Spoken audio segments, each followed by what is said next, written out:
بسم الله الرحمن الرحیم. ملګرو، تاسو ټولو ته پته ده چې بیګا B1 ریزلټ آوټ شو. د دې نه مخکې چې کله B1 پیپر وشو نو ټولو ملګرو په دې سوشل میډیا، خاص کر په فیسبوک، مختلف گروپس کې او مختلف پیجز وغیره نه به بس مسلسل د پوسټونه، کمنټس وغیره راتلل چې یاره B1 ریزلټ به کله. خو چې بیګا کله د B1 ریزلټ آوټ شو نو مکمل خاموشي شوه، په سوشل میډیا مکمل خاموشي شوه. او چې کوم ملګري بس د چند یعنی 5% یا 4% نه علاوه چې هغې هر چا لیکلي چې شکر الحمدلله میں نے B1 کوالیفائی کر دیا، باقي د هغې نه علاوه چې څونه ملګري نو د چا هم داسې پوسټ یا ما څه کمنټ ونه کتو چې یاره B1 ریزلټ به کله یا ښه وشو یا بد وشو، بس هغه خاموشي شوه.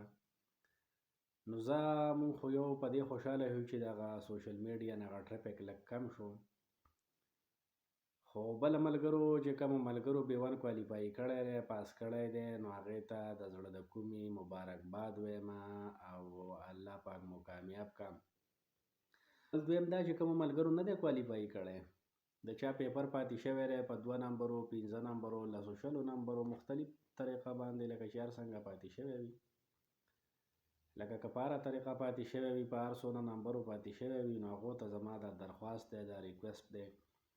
چې تاسو ته به پته وي چې یاره زما پیپر ولې پاتې شو، ما کې څه کمی، زما څه غلطي وه، ما حال تر ځان سره څه مواد وړي وو، ما حال تر ځان سره موبایل وړی و، یا ما کار نه و کړی، ما سټډي نه وه کړې. نو ملګرو څه تلي راغلي نه دي، خیر دی، خفه کیږئ مه او مهرباني وکئ د اوس نه ځان له کار شروع کئ چې راتلونکي کال له تاسو هم انشاءالله کوالیفائی به کوئ دا پیپر. دې کې د خفګان څه داسې خبره نشته. او بله دویمه خبره مې د سره هم یو خبره په دې کوله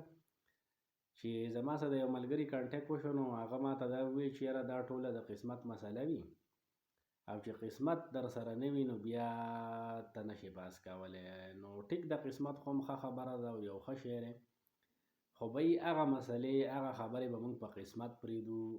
چې کوم زموږ په وس کې نه وي، هغه د هغې الله پاک موږ له طاقت نه وي راکړی، هغه موږ نشو کولی. یعنې هغه خبره به موږ بیا په قسمت پرېږدو چې زه په قسمت چې زموږ وي نو ټیک ده، او که نه نو بس داسې به ګرځو. خو چې اوس د یو مسلې د یو خبرې حل الله پاک تعالی درکړی او هغه ستا په لاس کې وي او هغه یې تا ته مخې ته ایښی وي چې یاره ته دا محنت وکړې، نو انشاءالله چې ستا به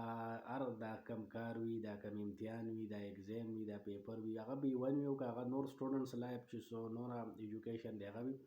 نو انشاءالله چې هغه به ته کوالیفائی کوې او هغه کې به ته پاتې نه راځې، داسې څه خبره به نه وي.